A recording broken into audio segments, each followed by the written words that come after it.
Welcome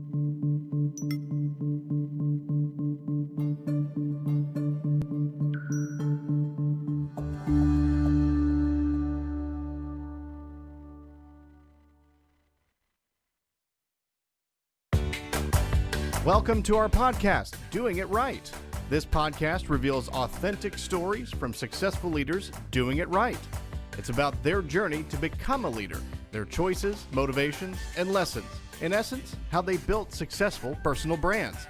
Your host is Valerie Sokolosky, author of 8 leadership books and nationally known as an authority on executive presence and personal branding. Let's get started. Here's Valerie. Well, Lieutenant Colonel Allen West retired from a 22-year career in the U.S. Army, where he proudly served in operations at Desert Shield and Desert Storm and Iraqi Freedom.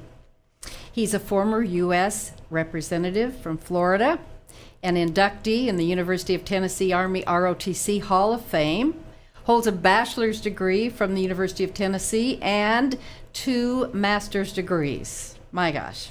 You've maybe seen Colonel West often as a Fox News contributor and an author coming out with his 3rd book. So most importantly, I'm going to mention one more thing before I turn the camera to Colonel West, and that is he's a dedicated family man, married to Dr. Angela Graham West, a PhD and MBA, who now enjoys working as a financial advisor, and father of 2 lovely young women, Aubrey and Austin. Whew. Colonel West, how are you? It's good to be with you, Valerie. And, I just pulled that down off of eBay. They said you can easily purchase a biography that you can tailor to yourself. So worked out well. You're amazing. And you're an author, so I have to look at this because you have 2 books and you said you're coming out with a 3rd one. The first one, Guardian of the Republic, when did that come out and what is that about? It came out in 2013 and really is kind of a philosophical biography of who I am and why I think and believe this way. It tells the story of growing up inner city Atlanta, Georgia, 2 great parents, Herman West Sr., Elizabeth Thomas West, and the impact that they had, as well as the impact that the military had on my life. I was going to ask you about your background. Why don't we just put that book down, get back to the second one, and ask you about your background. What's in this book? What do we want to know about? Well, it says Guardian of the Republic, and when you think about my life and my family, it has been about being guardians of this great constitutional republic. My father was a U.S. Army corporal in World War II. As a matter of fact, he served in North Africa, Sicily, and in Italy. And interestingly, he was wounded in the Po Valley while running supply dispatches, and my first tour of duty was in Italy as well. So oh my goodness. I remember when my dad sat me down at the age of 15 and asked me to be the first officer in our family because my older brother was a Marine Corps infantryman that he was wounded in Vietnam at a place called Khe Sanh. So I did 22 years, and I will never forget the day that right here in Texas, down in Fort Hood, on 6th of June 2002, when I took command of a field artillery battalion. My nephew was there. He was currently then a cadet at North Georgia College, and he said he wanted to be a lieutenant, a paratrooper, and also an artillery officer like his uncle. So he now is a major. He has done 3 combat tours of duty. So really, that's what we are in our family. We're guardians of this republic. That's a great synopsis of probably what's in here. But in doing so, what's been the greatest part of being in that kind of a family? Well, just achieving, that dream that my dad had for me. Like I said, at the age of 15, he challenges me to be the first officer in the family. I started out in high school, junior ROTC at Grady High School in Atlanta, Georgia. And, growing up in the same neighborhood that produced Dr. Martin Luther King Jr. was an incredible impact upon me.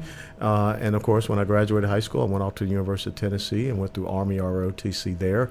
And on 31 July 1982, that was the day that my father was on my right shoulder and my mom was on the left shoulder, and they pinned those gold second lieutenant bars on my shoulders. Don't you know he was proud? They were proud. And now you're proud of all the history. Just carrying on that legacy of a great man, my dad.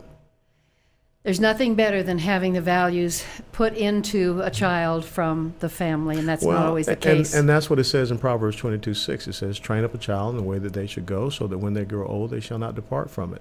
And that's really what the book is about, how those lessons, those values, those principles of my mother and father, those real strong, conservative principles of individual rights and freedoms and responsibility have shaped me into being the person I am today. What do you do with seeing a young person that tends to maybe wander from those values, even though they were taught at home? I think it's very important that we understand as adults, as parents, that we have to always continually engage and re-engage with our children or grandchildren even, because if you're not, there's always someone out there that will try to fill that gap and fill that void. Absolutely.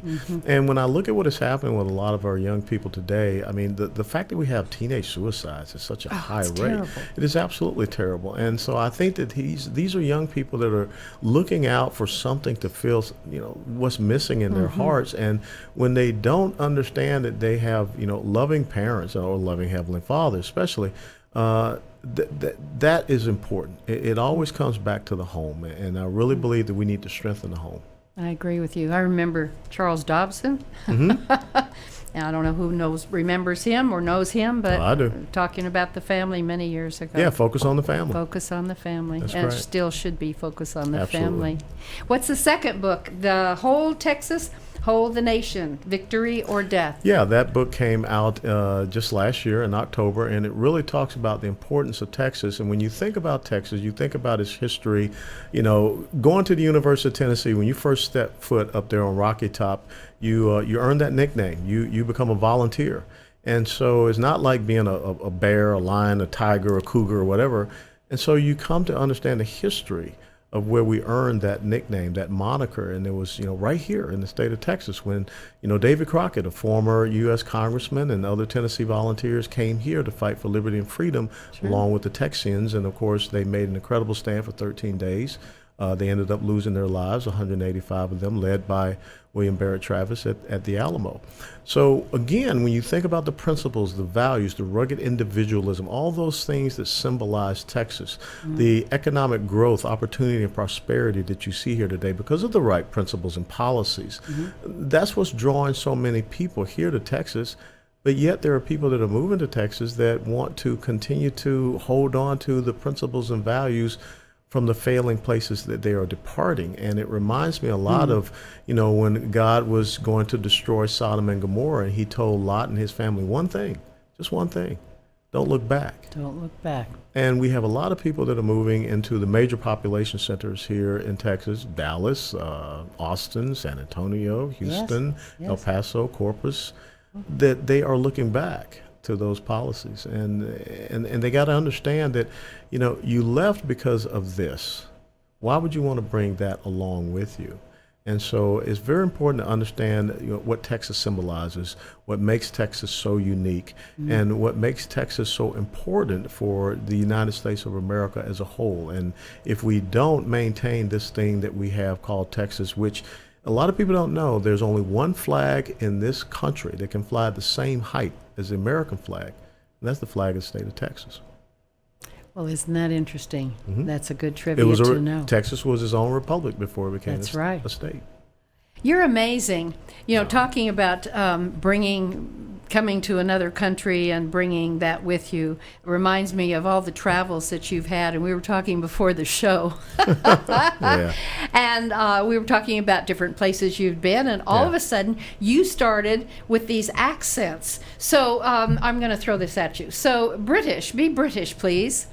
Well, cheerio, mate. How are you today? Oh, well, I'm fine. Very, very upset we did not have a spot of tea before we started the show. But that's okay. I will forgive you. Next time, like a little spot of Earl Grey tea, if I could. All right. I'll try to do that. Yeah. All right. Let's see. What else? You tell me. What else can you say? Well, you are Italian. I am. My first tour of duty was Italy, so I will say buongiorno. Come va? Tutto bene? Si? Si? Good? Yeah? Yeah. Alles gut? I have no idea what you're saying, but it's just great. Guten Tag, Fräulein. Oh my gosh, that's amazing. So, no. That's amazing. That has to be a gift of language, don't you think? Yeah, but the thing is that when you're there in those cultures and those areas, I mean, you really want to get to know the people and get to know the cultures and what have you. And of course, you know, I've forgotten a lot of it, but it was really neat to be this little kid from the inner city of Atlanta, Georgia. And then the next thing you know, you're in the Italian Dolomites, you know, the Alps, and you're learning how to ski. Because that was part of your mission to be able to do cold weather training and mountain and alpine operations. And that's the beauty of the military and what it does. It takes us, you know, and really breaks us out of our comfort zones. You know, I was a kid that was afraid of heights, but my first tour of duty had to be in an airborne unit. So, you know, I had to learn how to jump out of airplanes. And, you know, that's what leadership is. Leadership is, you know, saying that, you know, I can do all things, you know, through Christ Jesus who strengthens us, Philippians 4:13, one of my favorite verses. But it is understanding that you can rise up and above any constraints or restraints that you put upon yourself, and you can be an example to others. I love what you're saying. And as an executive coach, let me ask you and challenge you on one thing, and that is that sometimes people are working in companies that it's really hard. What would you say to listeners that are in that situation? I think you always have to go back to the blocking and tackling. As your show says, it's doing what's right. And one of the seminal lessons that I learned from being in the military was that leaders know what right looks like. And when leaders know what right looks like and they do what is right, guess what? They create that type of environment where everybody else wants to do what's right. I think one of the major problems that we have in the United States of America is that we don't have servant leadership. We don't have citizen legislators. We don't have people that understand that they are there to serve someone else, not their own self-interest, not their own special interest, not any, you know, certain ideological, political interests. It is there to serve the American people. One of the great things about being in the military is that we take an oath that says, I will support and defend the Constitution of the United States of America against all enemies, foreign and domestic. I will bear true faith and allegiance to the same, that I take this oath without any mental reservation or purpose of evasion, so help me God. See, we don't take an oath to a person. We don't take an oath to a political entity or whatever. We take an oath to that thing that embodies us, our rule of law. And that's what we believe in. And I just wish that we had people that believed in our core principles and values and not, you know, the manipulation of others. And that's what I see when you see failures of leadership and when you see failures in organizations. Well said. Well said. If there's one or two attributes from a company standpoint that you see that really takes a company to the next level, as far as leadership at any level, and to me, I think everyone's a leader in a company. It's not about any talent. They are. Any title. Yeah. You know, when I used to, you know, tell my battalion, it was close to 600 soldiers, I said the most important person in our battalion is the newest private. It's not me as the commander. Yeah. And the other thing I think is so critical with leadership and organizations is that leaders should never take credit.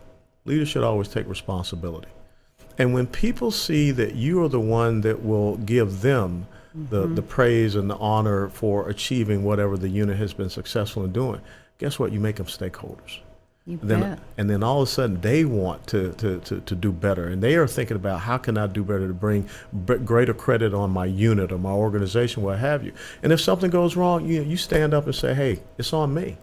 And that's why when you go to our house, there's several, you know, pictures or portraits of presidents there. One of them is Harry Truman. Because I loved Harry Truman saying, the buck stops here. Because that's how it should be with the leader. Leaders don't look for excuses and they don't look to blame someone else. They say, hey, look, this is what I did. Or this is what happened.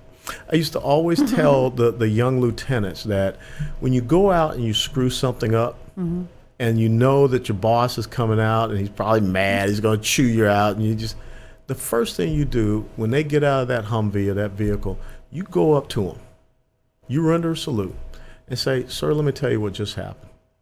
And then you say, let me tell you what I've just done to correct it. Wow. You just took all of the fire out of it. Now, he may still want to, you know, yell at you just because, you know, he's got to look like he's the, you know, the boss, the tough guy. But really, he just saw something in you is that is so important. Anybody can come up with a problem, but leaders come up with solutions. Very true. That's such a great visual. Just walk up to the Humvee and say, Walk up to "Let him. me As soon tell as he you what gets I out, did." absolutely. Don't let him get heading towards you. You go to him, because again, that's one of the things that we're taught in the military, in combat. You move to the sound of the guns. You move to the sound of the guns. Yeah. Tell me a little bit more about that. Well, it means that you always should be on the offense, Okay. never on the defense. Okay. When you're on the defense, someone else is dictating to you. That's when true. you're moving to the sound of the guns, that means you're attacking the problem. You're attacking the issue. You're going on offense. And you are confident that you're going to be able to resolve the issue. But what if, okay, I totally get that. And sometimes I hear, but I can't afford to lose my job. I'm afraid of losing my job. I have to have this job. That kind of, can hinder someone from being quite that bold. Well, I will tell you this, Valerie. Each and every day we wake up with three things that no one can take away from us, but we can surrender. That's your honor, that's your integrity, and that's your character. Very true. Now, as you go through the day, you got to make sure at the end of the day, when you look at that person in the mirror, and that's the only Michael Jackson song that I really do like. I mean, Man in the Mirror. Other than that, I don't care about Michael Jackson.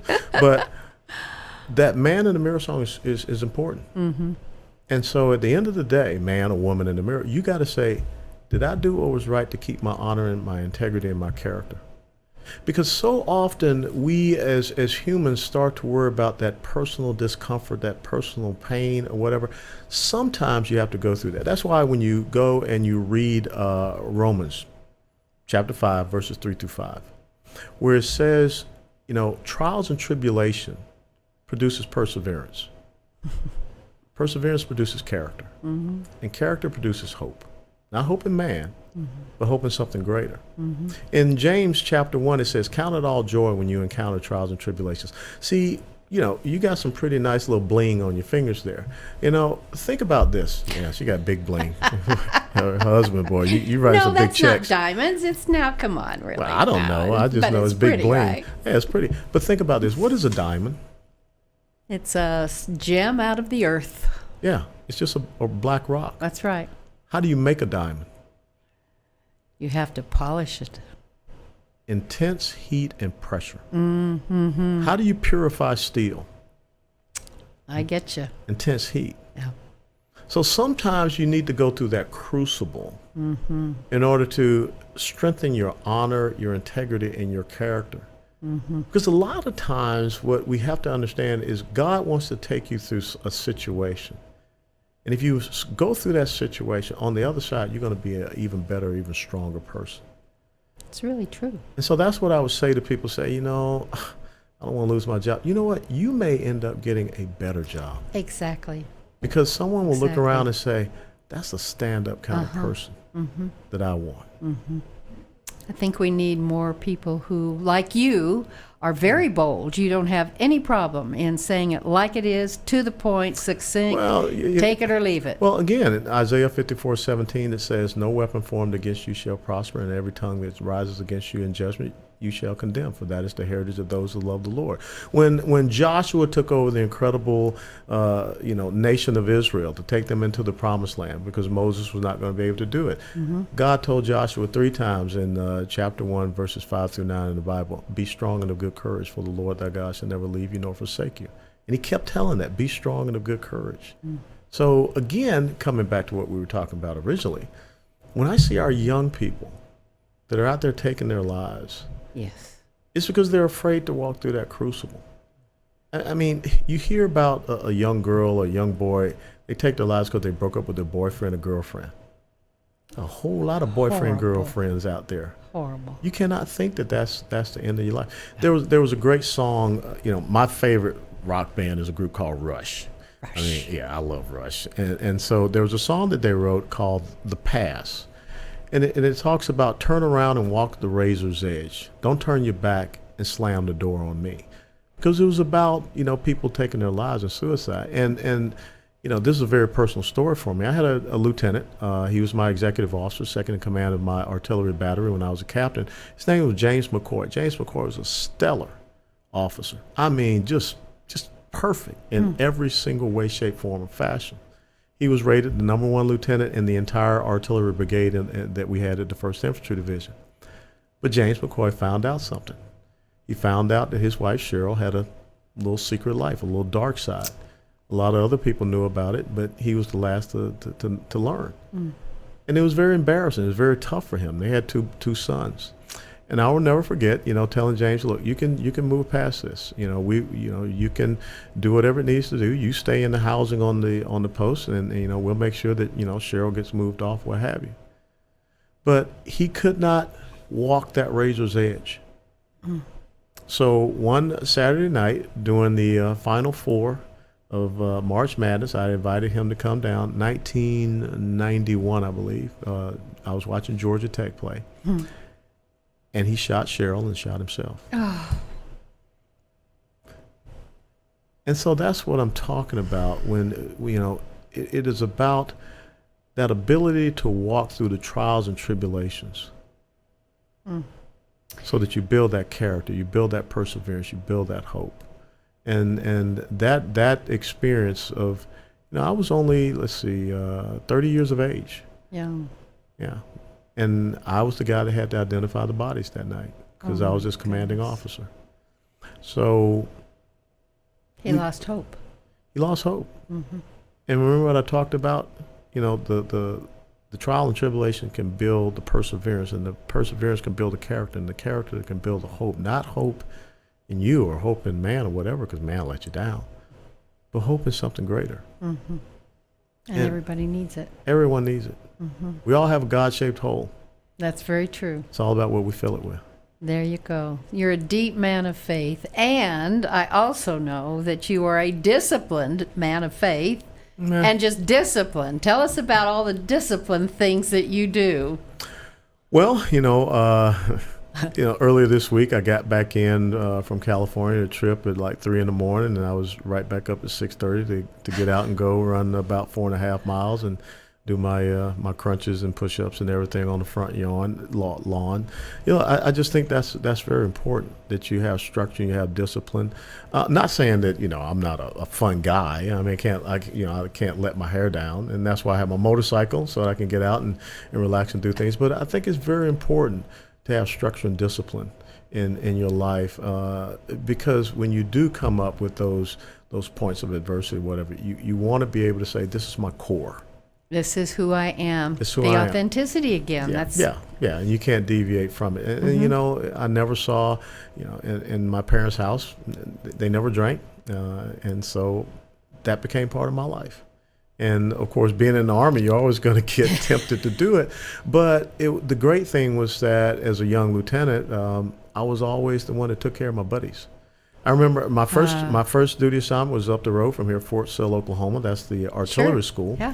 And we would get long weekends. The guys would always say, hey, Al, will you drive us down? We'll pay for the gas and everything like that, but we know you'll look out for us. And that's what people see in your discipline and in your structure and the way that you carry yourself. I can understand that. And scuba diving, too, you do. Yeah, master scuba diver. So, when I was living back down in Florida after I retired, pretty much every Saturday, after a nice little morning run, go out there and jump in the ocean and get a couple of dives in and, head back home. But now I try to take 1 or 2 trips, one down to Cozumel and another down to the Cayman Islands. Because sometimes you need to just, power down, kind of decompress, and just rejuvenate yourself. Go ahead. And I just love the underwater world. It's so peaceful. Oh yeah, it's so peaceful. I was going to ask what you do today. Do you ever get stressed? Nah. No. Nah. You're human. Well, what was that? I forget the underarm deodorant commercial said, "Never let them see you sweat." Never let them see you sweat, but you do sweat. We all sweat. No, we all sweat. I was sweating this morning when I was running. Something else I read that I thought was really interesting was that you carry 3x5 cards with you. Yep. Okay. Oh, really? Yep. May I see? Yeah, I won't and- read, but No, you can, Okay. because as a matter of fact, Tell us. these 3x5 cards that I have here, on the first and the second one, are my basic leadership principles. would you read a few? There, you do it. Okay. What I have there, the first are the 5 standing orders, and those were the 5 things that when I was a commander, I already said that these are our core principles of the unit. So feel free to read. Okay, I wish I could, but I don't have my glasses on, so Oh, you have to read them. She's over here trying to be vain, folks. Put your glasses on. Put your glasses on. There you go. You need your I glasses. need to do that. If I could get unwired, I would. Go get your glasses. Lass. I know. Oh, Well, the 5 standing orders. The first one says keep your bayonet sharp. It's very important that a soldier understands that sometimes you're going to have to go into close combat with the enemy, and you got to be able to overpower them. But also, what I tell them is that this is your bayonet. You must always keep your head sharp. You must always be ready to engage any situation and be trained up for that. The second one is keep your individual weapon clean, because any person in the military would tell you the worst thing that could happen is when you're in a firefight and you pull the trigger and you hear click. So you got to keep that weapon clean, but you also need to keep this individual weapon clean. And you never know when you have to make a decision. You know, my wife will tell you that these 3x5 cards are always on the nightstand because something may come to your mind in the middle of the night. You need to be able to write it down. Now you got your glasses. No. Oh, sunglasses. So you have to know. She's got a Ray Audience. Charles. She's got a Ray Charles glasses, man. Look You at have- her. Anna, thank you so much for Look, pulling she got a the daggone Ray. Look at her. But they were No, the you wrong should keep them on. glasses. You should keep them on. Let's see if I can read them any better. You should keep them on. Let's see. No, I can't. Now, that's Keep funny. going. These are good. These are good. Okay, the third one says one man does, another man checks. What does that mean? Because in the artillery, you have to set numbers. You have to set the quadrant elevation and the deflection on the howitzer. Okay. That means that you got to make sure that you put that round, 6, 7, 8, 9, 15 kilometers away where it's supposed to go. Okay. But it's always important that someone else checks what you're doing to make sure that you have those settings correct, because if not, just a simple degree off, and someone could lose their life. And so I think as we go through life, we cannot be so arrogant that whatever we're doing, we can't allow someone else to check it to make sure that we're squared away. I like that one. The next one is be the expert in your lane and knowledgeable in another, which means that no unit is successful if they put everything in the existence of one person. So everyone needs to have their primary duty, but they also need to have an alternate duty or responsibility so that the mission, the function of a unit can continue to go on. That's the same thing in the job place. And that's why I told my troops, the most expendable person in our battalion of 600 people is me. Because even if I'm not around, you know your task and purpose, and you should be able to carry on. And the last one is be a professional. I think that speaks for itself. And then the 5 C's of leadership, as I call them: courage, competence, commitment, conviction, and character. Read those one more time. The 5 C's of leadership: courage, competence, because no one follows a dummy, No. commitment to a core set of principles, beliefs, but you also have to have conviction. Because just because you're committed to something, you may not be convicted to it when something tough comes along. And then character. And character means doing what is right when no one's watching. That's great. So That's so interesting, Colonel, because I always ask, for the guest to leave pearls of wisdom. I call them teachable points of view. My land, you've given me how many there, and through probably 20 so far. So that's good. Thank you. I love that. What a joy to have you on. I had a question I wanted to ask, Sure. and before we go, that I did want to see what you would say, and that is when you are developing, as you go out into the workplace and into speaking engagements and everything, what are you seeing today that is still working? That's positive. I'm tired of people saying, well, this is what isn't working. Yeah. What is working? I think that what is still working is people want to have individual responsibility. People want to be given a job. They want to be given a task, and they want to see the accomplishment of it, and they take pride in their work. I still see that happening in the United States of America. Good. And I think that the day when we get to the point where we don't want to produce, that we have too many people that want to receive, I think that then we're heading down the road of perdition. Because what made this country so great in just 244, 43 years is that incredible individual entrepreneurial spirit. And we don't want to lose that. And I guess we'll close by saying, always remember that 20 some odd years ago, a country called Venezuela was one of the most prosperous nations in this hemisphere. Then all of a sudden someone comes along and says that you don't have to get out there and work to earn it. We'll give it to you. We'll take from one group and we'll give it to you. And when you do that, you take away a will. You take away drive. You take away determination. You create people to be dependent. And I don't think that America has gotten to the point where the majority of its people want to be dependent. There are some, but I don't think we're there yet. Because when you look at that transition from what Venezuela was to where it is today, that's a lesson for all of us to learn. Wow. What a powerful way to end our time together, and I wish we had a whole nother hour. Sincerely, thank you so much. You covered so many things, and you're a man to be admired, and I always have. Thank you, Valerie. So thanks for being on the show. And for those of you who are watching or listening, please join us next time. When you have any questions for some of these leaders, I want you to feel free to make comments and ask them, even after the fact. This is live, and there's lots of comments that you can still make. And so do so. We'll make sure that they are answered. And until next time, you just please stay authentic. Stay in the realm of being a person of integrity and all of the things that the Colonel has talked about today. That's what this show is about. And so until next time, see you then. Thanks for listening. To receive Valerie's voice, free monthly leadership tips, and to learn more about her leadership programs and coaching, visit her website, valerieandcompany.com.